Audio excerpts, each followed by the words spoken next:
오늘 우리가 읽은 구절은 요한복음 19장 25절에서 30절입니다. 30절에 예수께서 신 포도주를 받으신 후 가라사대 다 이루었다 하시고, 그래서 제목을 다 이루었다 라고 했습니다. 예수님은 33살의 나이에 황량한 언덕 위에서 당시에는 가장 처참한 사형 방식인 십자가형을 받으시면서도 다 이루었다 하고 외쳤습니다. 과연 무엇을 이루었다는 것일까요?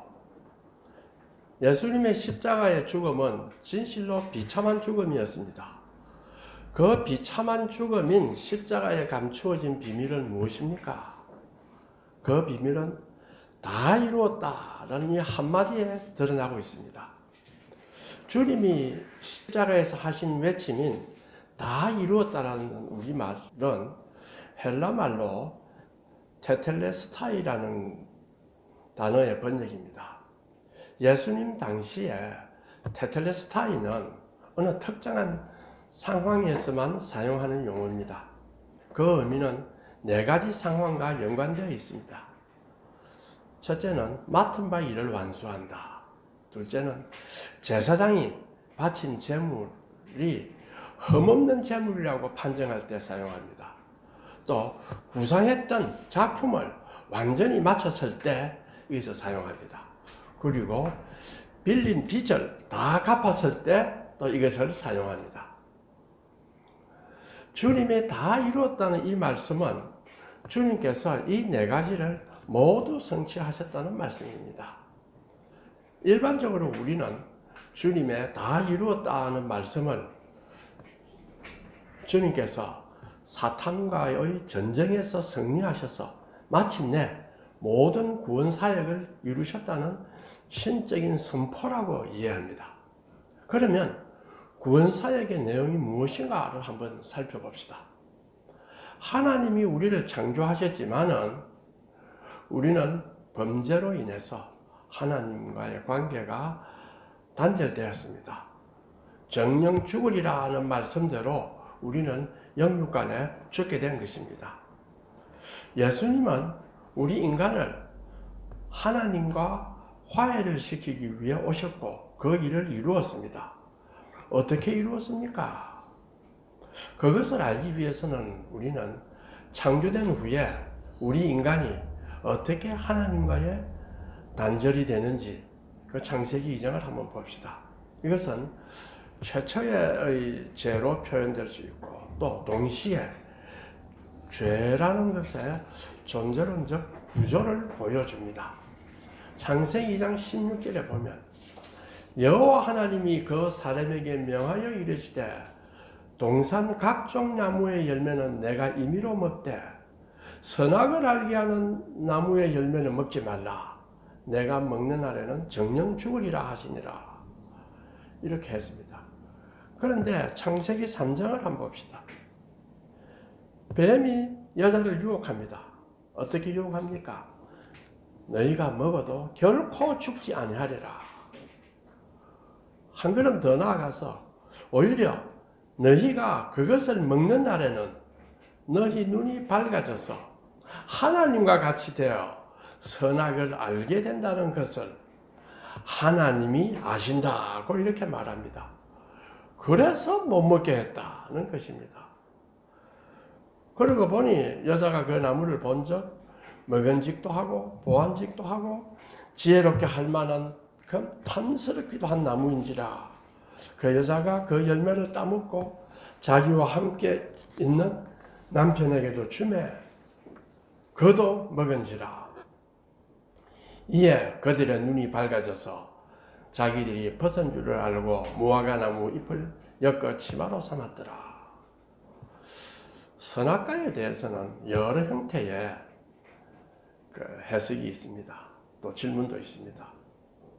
특히 왜 인간에게 선악과를 주어 죄짓게 했을까요? 라는 질문을 합니다. 매우 흔한 질문이죠. 그런데 이 질문은 아주 잘못된 질문입니다. 왜냐하면 선악과는 인간을 시험하는 도구가 아니기 때문입니다. 하나님이 인간이 내 말을 듣는가 안 듣는가 보자 라고 하나님이 시험하시는 도구가 아닙니다. 또 여기에 또 다른 잘못된 해석이 또 하나 있습니다. 지난번 제가 타임지에서 보았는데 아주 오래전입니다만 타임지 기자가 선악과를 영어로 하면 뭡니까? The Tree of Knowledge입니다. 지식의 나무입니다. 그래서 선악과는 지식을 주는 것으로 해석을 합니다. 인간이 하나님과 합일되어서 분리를 경험하지 않고 있었는데 선악과를 먹고 지식을 얻어서 자신이 하나님과 분리된 것을 확인하고 동시에 부인인 여자 하와와도 분리되어 있음을 확인해서 그 분리감을 느꼈기 때문에 에덴 동산을 떠나지 않을 수 없었다. 이렇게 해석을 합니다. 이 해석은 한편으로는 그럴듯하게 보입니다. 왜? The Tree of Knowledge거든요. 그러나 전혀 성경적이 아닙니다. 왜냐하면 과일을 따먹는다 하는 것은 물질적인 것입니다. 물질적인 것에서 윤리적인 문제로 환원시킬 수가 없습니다. 성경은 그거 반대합니다. 성경은 영혼을 강조하기 때문에 열매 속에 어떤 마술적인 무엇이 있어서 그걸 따먹으니까 윤리의식이 생겼다고 하는 것은 아주 잘못된 생각입니다. 창세기 1장 26절에 보면 인간의 지위가 나타납니다. 하나님이 인간을 창조하고 위대한 비전을 두고 사명을 주었다는 것이 나타나요. 26절에 보면 하나님은 우리의 형상을 따라 우리의 모양대로 우리가 사람을 만들고 그들로 바다의 물고기와 하늘의 새와 가축과 온 땅과 땅에 기는 모든 것을 다스리게 하자 하시고 하나님이 자기 형상 곧 하나님의 형상대로 사람을 창조하시되 남자와 여자를 창조하시고 하나님이 그들에게 복을 주시며 하나님이 그들에게 이르시되 생육하고 번성하여 땅에 충만하라 땅을 정복하라 바다의 물고기와 하늘의 새와 땅에 움직이는 모든 생물을 다스리라 하시니라. 이것을 보면 인간의 지위는 대단합니다. 마치 모든 것을 할 수 있는 것 같습니다. 가히 하나님의 지위인 것처럼 착각할 수 있습니다. 자, 그렇다면 인간이 이런 자신의 지위를 실현하기 위한 지식은 어디서 옵니까? 하나님과의 교제에서 그리고 말씀에 순종해서 옵니다. 나는 하나님이고 너희는 피조물이라는 것을 항상 인지하고 있어야 하나님과 교제하고 배울 수가 있습니다. 우리는 인간이고 하나님은 조물주이므로 우리는 하나님을 경배하고 순종해야 합니다. 하나님은 우리에게 그것을 알려주셨습니다. 너는 피조물이고 나는 조물주다. 그러면 하나님은 어떤 방식으로 알려주었느냐? 그렇죠?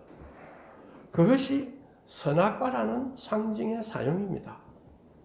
자, 이 선악과를 볼 때마다 하나님이 저걸 따먹지 말라 하셨다 라는 하나님 말씀이 생각나는 순간 뭐를 생각합니까? 나는 피조물이고 나에게 하지 말라 하는 사람이 있어요. 나에게 이렇게 하라 하는 분이 있습니다. 그 말은 나는 피조물이고 하나님이 계신다는 것을 의식을 하게 됩니다.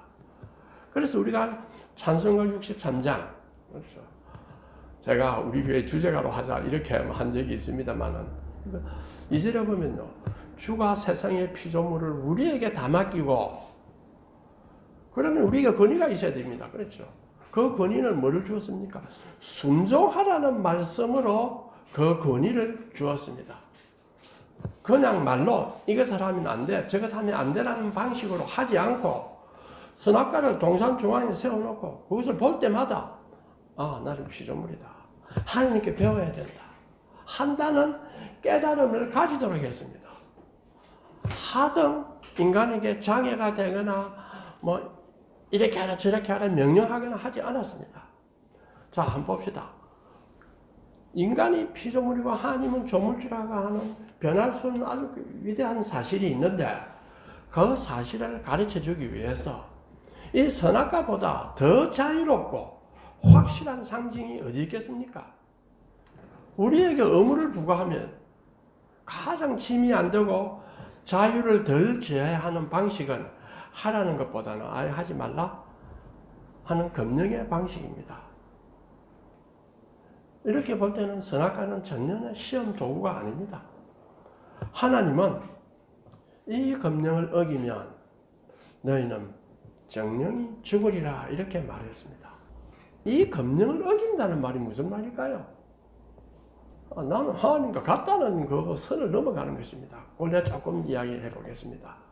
그런데 어느 날 뱀이 여자를 유혹하여 선악과를 따먹어도 너희가 결코 죽지 않고 너희가 그것을 먹는 날에는 너희 눈이 밝아져 하나님과 같이 되어 선악을 알 줄로 하나님이 아시기 때문에 따먹지 말라고 한 것이다. 이렇게 유혹을 합니다. 이것은 무엇을 말합니까?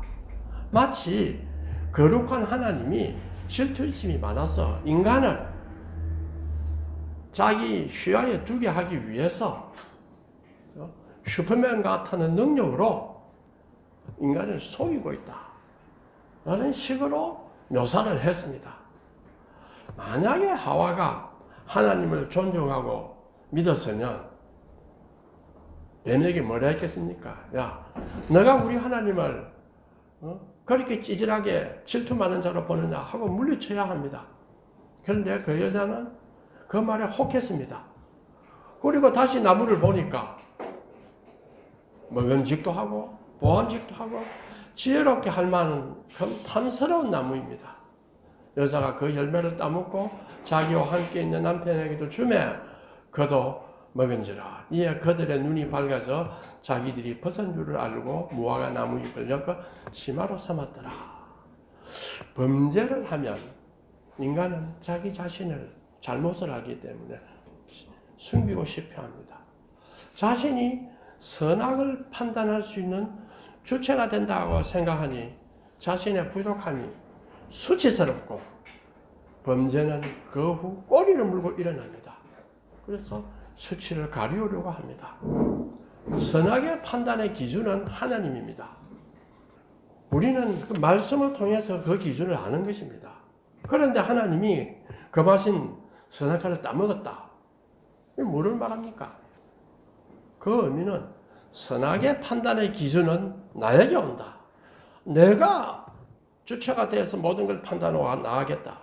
라는 것을 의미합니다. 이제 내가 삶의 주체고 선악의 기준이라는 것입니다. 이것이 바로 성경이 말하는 죄의 본질입니다. 신학에서도 죄의 핵심을 뭐냐 하면 하나님이 되려는 오만함, 또 먼직하고 보험직하다 하는 게 있죠. 꼭 정욕, 이 두 가지가 죄의 핵심이라고 말합니다. 자, 인간은 이제 스스로 선악을 판단할 수 있다는 주체로 등장하니까 하나님으로부터 독립합니다. 여기에서 순종을 멀리합니다. 그 결과 에덴 동산에서 살 수가 없습니다. 쫓겨납니다. 범죄한 자는 살기 위하여서는 땀을 흘려 일을 해야 합니다.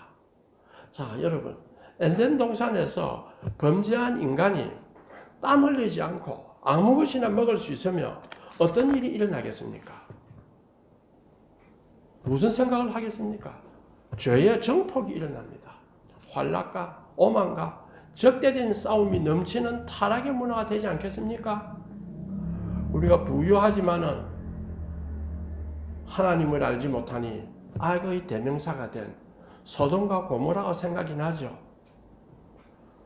허무한 종말이 바로 눈앞에 보이지만은 인간은 자신은 종말이 안 올 것으로 생각합니다. 바로 옆에 곧 죽어도 나는 해당이 안 되는 것으로 생각을 합니다. 인간은 타락하고 난 뒤에는 자신의 본질이 무엇인가를 가능한 덮고 잊으려고 합니다. 그러나 인간이란 존재의 본성은 영혼입니다. 영혼의 의미를 찾고 정신적인 의미를 찾고 살아야 하는데 사람들은 인간의 활동을 어떻게 비하하느냐? 다 먹고 살자고 하는 짓 아닙니까? 농담처럼 삶을 비하하면서 적당히 살아가려고 합니다.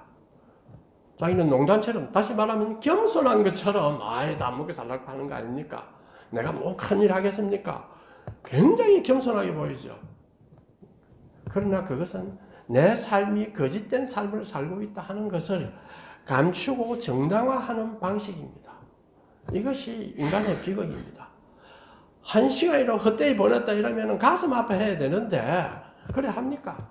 마음대로 살면서 다 먹고 살라고 하는 짓이 아니냐. 인간은 자신을 마주대하기가 싫어합니다. 우리는 하나님께 구원받은 자는 자신을 마주대해야 합니다. 내가 누군가, 내가 하나님을 믿는 자로서 어떻게 살아야 하는가를 항상 마주대해야 합니다. 그걸 덮으려고 하는 것이 우리 세상의 간섭입니다. 이러한 인간은 거룩한 하나님과 화해를 할 때 비로소 비참에서 벗어나 용서받을 수 있습니다. 자, 주님이 오신 일은 이 화해를 위해서 왔습니다. 우리가 좀 대속함을 받은 것은 은이나 금같이 없어질 것으로 된 것이 아닙니다. 오직 흠없고 점없는 어린 양 같은 그리스도의 보배로운 피로 된 것입니다. 우리가 하나님의 공동체에 들어오기 위해 우리가 갚아야 할 빚, 형벌을 흠없는 주님이 십자가에 달리심으로 대신 다 갚았습니다. 이리하여 우리는 하나님의 공동체에 들어갈 자격을 얻었습니다. 그런데 그래도 우리는 여전히 죄를 짓습니다. 불완전하기 거지없습니다. 예수님은 하나님과 동정하시지만은 사람의 모양으로 나타나서 자기를 낮추시고 죽기까지 복종했습니다. 곧 십자가에 죽으심이라. 하나님이 그리스도 안에서 역사해서 죽은 자 가운데서 예수님을 다시 살리셔서 하늘에서 자기의 오른편에 앉혔다고 하십니다. 자, 주님의 부활과 성천, 이건 뭘 의미하느냐 하면 우리의 부활의 약속입니다. 사실은 모든 미래는 불확실합니다. 지상에 있는 인간에게 미래라고 하는 것은 불확실성을 이야기를 합니다. 과학이 한참 발달할 때, 고전과학이 아주 발달할 때 우리는 미래도 알 수가 있다고 생각했습니다. 원리적으로는 알 수가 있다. 그래서 라플라스가 이니셜 컨디션만 있으면 미래의 모든 것을 다 알 수가 있다고 우리 생각했습니다. 그러나 양자역학이 보여주죠. 현재만은 확실한 것처럼 보이고 미래는 항상 확률적입니다. 모든 것은 또 확률적입니다. 그러나 예수님께서 죽음에서 부활하신 것은 역사 속에서 일어난 것이긴데 이것은 우리도 부활한다는 것을 보여주는 확실한 증거라고 성경이 이야기를 합니다. 불확실한 것이 아닙니다. 확실한 증거입니다. 그래서 바울이 그토록 강조했습니다. 우리에게 부활이 없다면 우리는 가장 어리석은 자다. 주님은 십자가 형벌을 받으심으로 하나님과 우리를 이미 화해시켜 주셨습니다. 그러나 지금 우리는 부족하고 여전히 죄짓고 삽니다. 그런데 하나님이 우리를 어떻게 받아줄 수 있겠습니까? 주님을 믿는 자는 부활하여 완성된 인간으로 나타날 것을 보여주신 것이 바로 주님의 부활 사건입니다. 이걸 보증해 주는 것이 주님의 십자가의 형벌이고 부활입니다. 주님의 부활은 이미 일어난 역사적 사건입니다. 그래서 앞에서 언급했지만은 우리의 부활은 미래적 사건이지만은 유일하게 지상에서 가장 확실한 사건입니다. 자, 그런데 우리는 의심을 합니다. 지금 우리는 여전히 죄짓고 사는 죄인인데 어떻게 하나님께서 우리와의 화해를 지속하는 것이 가능한가? 그것은 하나님은 미래에 우리가 부활로 완성되는 것을 보시고 우리를 미리 당겨 받으셔서 화해하신 것입니다. 그렇기 때문에 하나님은 우리와 교제를 하실 수 있습니다. 우리의 삶은 종말의 완성을 기대하고 우리는 그것에 대한 확신으로 오늘을 살아가는 것입니다.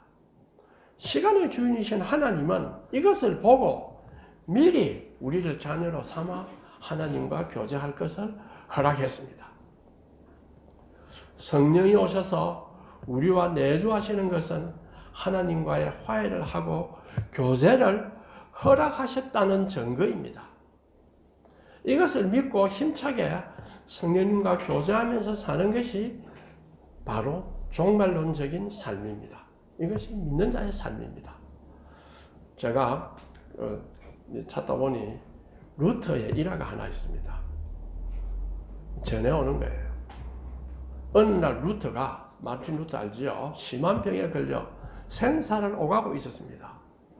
그런데 가만히 보니 악마 하나가 그의 침대 쪽을 향해 들어오고 있었습니다. 악마는 자신만만한 눈으로 그를 바라보며 긴 두루마리를 한 번에 쫙 펼쳤습니다. 그리고 진중한 목소리로 두루마리 안에 글을 읽기 시작했습니다. 놀랍게도 그가 지금까지 지었던 모든 죄의 목록이었습니다. 부끄러움이 그를 덮쳤습니다. 얼굴은 붉어졌고 목이 메였습니다. 악마에게 더 이상 반발할 여지가 없었습니다. 그런데 갑자기 한 가지 생각이 떠올랐습니다. 루터는 망설이지 않고 악마를 향해 큰 소리를 외쳤습니다. 이 악마야, 내가 잊은 것이 하나 있다.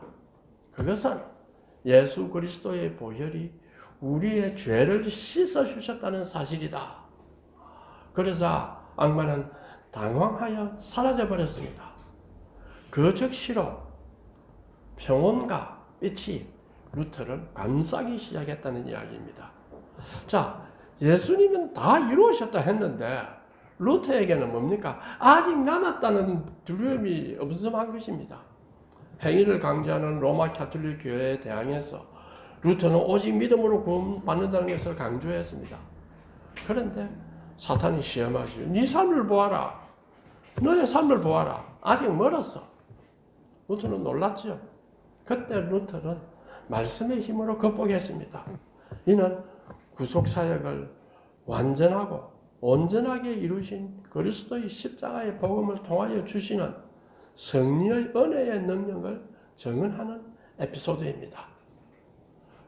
자, 오늘날 우리 기독교인 수는 급감합니다. 그리고 기독교가 비이성적이다 하는 사람도 많습니다. 이 생각은 많은 젊은 학생들이 하나님을 믿으려 할 때에 해리를 가져다 줍니다. 그리고 비이성적이라는 것이 판을 치고 있으면 부끄럽습니다. 그러니 교회를 안 오려고 합니다. 그러나 이것은 잘못된 생각입니다. 정말 그런가 한번 볼까요? 미국 철학회에서, 신학회가 아닙니다. 철학회에서 유명한 심리 철학자이면서 진화론자인 다니엘 데니시라고 있습니다. 또 한 사람, 세계적인 철학자이면서도 기독교 철학자인 알빈 플란팅가라고 하는 사람이 있습니다. 이 알빈 플란팅가는 아마 뛰어난 학자입니다. 그런데 제가 UC 버클리 갔을 때 그 하이데거에 대해서 미국에서 최고의 학자인 허버트 드리피스하고 이야기를 했습니다.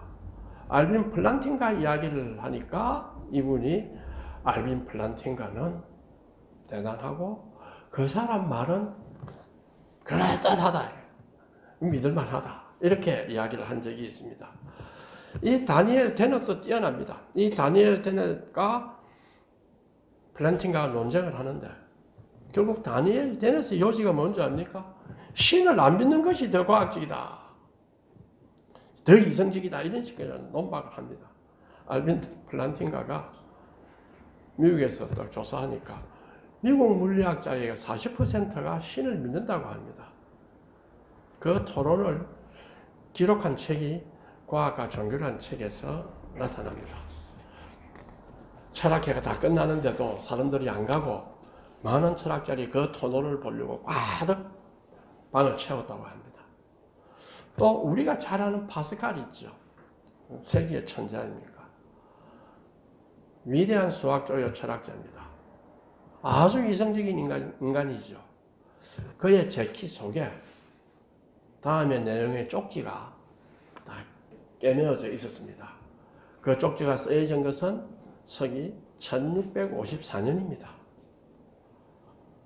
교황이자 순교자이시며 순교사에 나온 바와 같이 여러 사역을 하신 성 클레멘트의 생일이면서 역시 순교자이시면서 여러 사역을 한 성 크리소스토무스 이 축일 전날 11월 23일 월요일 저녁 10시 반에서 12시 반까지 2시간의 체험입니다.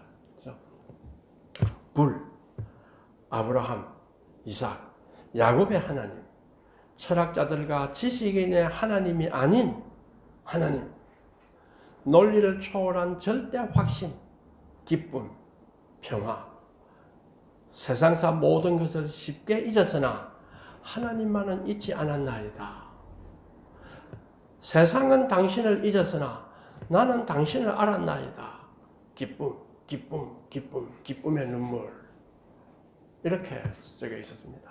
이것은 파스칼이 큰 체험을 하고 그 체험을 기록한 쪽지를 1662년 죽을 때까지 자기 겉옷에 간직하면서 살았습니다. 파스칼은 그전에는 하나님을 믿지 않았습니다. 이 체험 이후 그는 주님을 믿게 되어서 장세니스트 수도원에 들어갑니다. 이 수도원은 다른 수도원보다 훨씬 엄격한 규율이 있는 수도원입니다. 그리하여 거기서 유명한 방세라는 책을 씁니다. 방세, 프랑스 말이죠. 우리말로는 명상입니다. 그 책은 제가 불만한 교수한테 물어봤어요.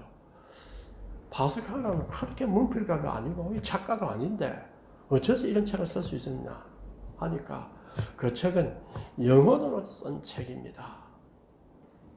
문필가도 아닌 그의 책을 당시 프랑스의 계몽주의자 볼테르가 프랑스의 최고의 수필 문학으로 평가했습니다. 저도 이 책을 읽고 감명을 받았습니다. 저는 그 감명을 살리려고 참 이 길을 가고 있습니다. 주님은 우리에게 다 이루었다고 하셨습니다. 그러니 우리는 걱정을 머리에 이고 살 필요가 없습니다. 생각은 하더라도 좋습니다. 그러나 걱정을 할 필요는 없습니다. 근심에 휘말릴 때 나는 왜 이런가? 나는 왜 저런가? 이래 자책하거나 자기 연민에 빠지게 되면 믿음이 약해집니다. 이게 다 사탄의 시험입니다. 루트 앞에 나타난 사탄은 우리에게 그런 시험을 합니다. 그럴 필요가 없습니다. 우리가 자기 자신과 깊이 대면하는 것은 좋은 일입니다. 그러나 근심으로 차는 것은 주님이 다 이루었다 하는 것에 어긋납니다. 자, 봅시다. 우리가 기차를 타고 갑니다. 기차의 선반에 짐을 올려놓죠. 그럼 기차가 싣고 갑니다. 마찬가지로 우리도 이미 구원의 열차에 있습니다. 왜 죄의 짐, 걱정의 짐을 우리 머리 위에 이고 삽니까? 십자가에서 다 이루었다는 말씀이 상징하는 것은 주님께서 내가 모든 짐을 질 테니 나에게 맡기라는 것입니다. 믿는 자는 믿지 않는 자가 알지 못하는 새로운 진실을 보는 자입니다. 그렇기 때문에 믿는 자는 믿지 않는 자보다 훨씬 강한 자입니다. 그는 내면에서 좀 더 큰 힘을 느낄 수 있고 그로 인해서 삶의 시련을 견디고 또 정복할 수 있는 사람입니다. 마치 세상사의 모든 고통을 넘어선 것처럼 살 수 있는 사람입니다. 왜냐하면 성령을 통해서 믿는 자는 그 속에서 생수가 흘러나오기 때문입니다. 내가 주는 물을 마시는 자는 영원히 목마르지 아니하리니 내가 주는 물은 그 속에서 영생하도록 솟아나는 샘물이 되리라. 사마리아 여인을 만나서 하신 말씀입니다. 기억나지요? 우리 믿는 자는 주님과 교제를 통해서 이러한 기쁨으로 살아갈 수 있습니다.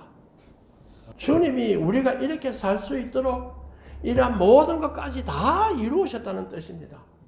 그냥 자 너는 죄에서 구원했으니 이제 알아서 마음대로 살아라 이런 뜻이 아니라 내가 가고 나면 내가 가르친 말을 성령을 보내어서 다 생각나게 할 것이다. 이렇게 분명히 말씀하셨습니다. 우리가 어떻게 살아야 한다는 것까지 다 이루어 주신 것입니다. 우리가 하나 염두에 둘 것은 우리는 영적인 존재자입니다. 영적의 믿음의 중심에는 인간은 우리가 생각하는 것보다는 다른 존재라고 하는 직관이 자리하고 있습니다. 믿지 않는 사람 알지 못하는 것입니다. 우리는 단지 흙으로 빚어져서 이 세상을 돌아다니다가 어떤 사람은 좀 좋은 장소를 돌아다니고 어떤 장소는 늪지대나 뭐 숲속을 돌아다니고 이러다가 사라져버리는 존재가 아닙니다. 어디를 돌아다니더라도 의미가 있습니다. 삶의 가장 중요한 것, 영혼의 가장 중요한 것은 근심과 걱정이 아니라 의미를 찾아가는 것입니다. 하나님이 주신 의미가 있습니다. 그것 때문에 주님은 다 이루었다 했습니다. 그것을 우리에게 알려주기 위해서 우리에게는 죽음이 결코 끝이 아닙니다. 우리는 우리의 진정한 고향으로 돌아가는 것을 알기 때문에 어떤 환경에 놓여 있더라도 훨씬 역동적으로 굳건하게 살 수 있습니다. 이제 우리는 다 이루었다. 그 말씀하신 그 주님의 십자가상의 말씀을 다시 마음속에 깊이 한번 생각합시다. 그 생각을 하면서 함께 통성으로 기도하겠습니다.